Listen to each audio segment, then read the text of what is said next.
Anything he say that caught you guys' attention? Obviously, it's good to hear the Colorado receivers. I love what he was saying about Shedeur. He's not working out, not throwing, doing anything like that, but getting some of that, not out of the way, but getting some of that cleared off his table, talking to various teams. Yeah, and, really, there's only going to be – it's kind of a limited number of interviews or, formal interviews you do.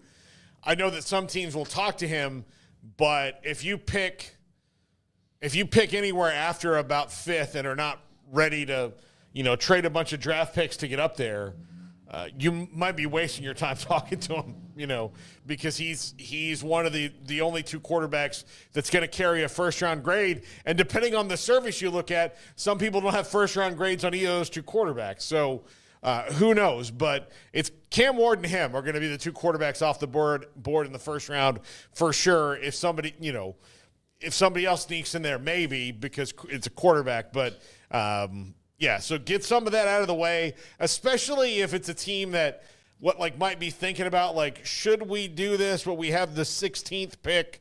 Do we really want to package all that and move up if he's there? But yeah, it's good. And I think because of how he reacted to things in 2023 and the early part of this season when things weren't going well, he's going to have to – I think that's really what he's going to have to explain for. It's not going to be for anything else. He's never gotten in trouble. His brother has gotten in trouble. Shiloh's gotten in trouble. That's going to be a big thing that he has to deal with. But Shedeur's never been in trouble for anything.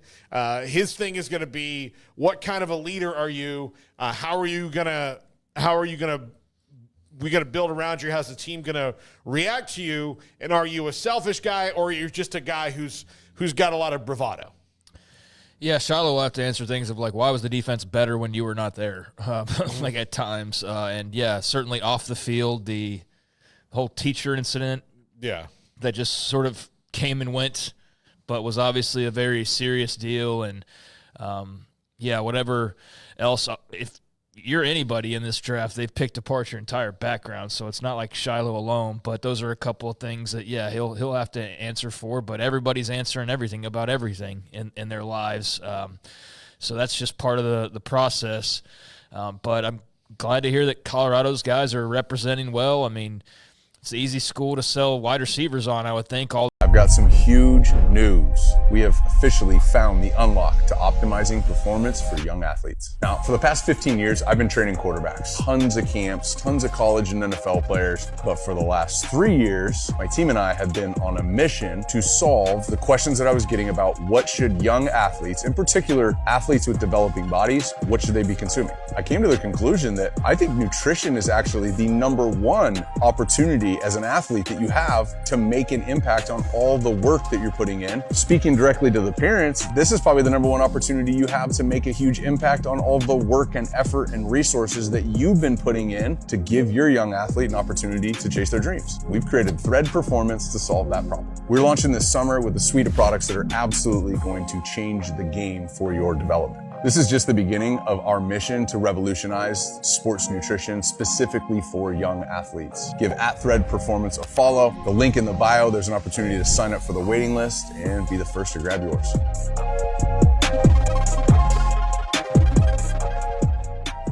A big part of that sell is also the quarterback who's now leaving. So I think it'll be imperative for Julian Lewis or Caden Salter or whoever to fill those shoes pretty quickly, because there's a juggernaut recruiting-wise there. But can they actually carry over the momentum, I think, will be the question next year, to build a rhythm of this isn't Shedeur and Travis Hunter and Deion Colorado. This is just Deion Colorado football. So players change, but the mood, the vibe, everything stays the same. That's what they're going to have to show next year, or hope to show next year. But what were you talking about at the beginning about Shedeur? Are you talking about him sliding? Is that what you were referring to? It depends on what your grade is. What would be, if I have the 20th pick and I need a quarterback, there's no way he lasts all there. Should I bother even talking to him? Yeah, there's no chance he's at 20. The only way that you should talk to him is if you're at 20 and you want to say, all right, well, we're going to mortgage the future drafts. So you're talking about go get him. The Commanders don't need to go talk to Shedeur or if they needed a quarterback. Yeah, right? If you're anywhere after, let's just say the top 10. Okay, if you're anywhere after the top 10, I don't know why you'd waste an interview on him. Like, Yeah. to me, unless you were kicking the tires to see, like, should we get bold? Because it's like the transfer portal. Maybe it comes in handy later, where he doesn't work out wherever he is, and 2 years from now you want to go get him. So I think it's not a bad thing to do your due diligence because you don't know when you'll cross paths. But I can see where you're coming from with a waste of time. I think Shedeur's going to go very quickly. Although Cam might be the number one guy right now for some people. I've seen that kind of flip-flop around. But, I think if you're late in the draft, you have no shot at Shedeur. It looks like the Giants could very well want a quarterback there, but we'll see how that goes. That's going to be the big talking point is Shedeur, Cam, and where they actually go, what order and to who. But right now, a lot of smoke on Cam Ward being a Tennessee Titan, and then the probability, I guess, that would leave Shedeur with the Giants, right? Because Cleveland's not going to go spend more money on a quarterback, you wouldn't think, with all they have already. Well, I mean, they've got a bunch of they're all their guys are on one year deals. Deshaun Watson's not going to play this year, or probably ever again. It sucks for whoever's going there. Yeah, just pretty much like forever.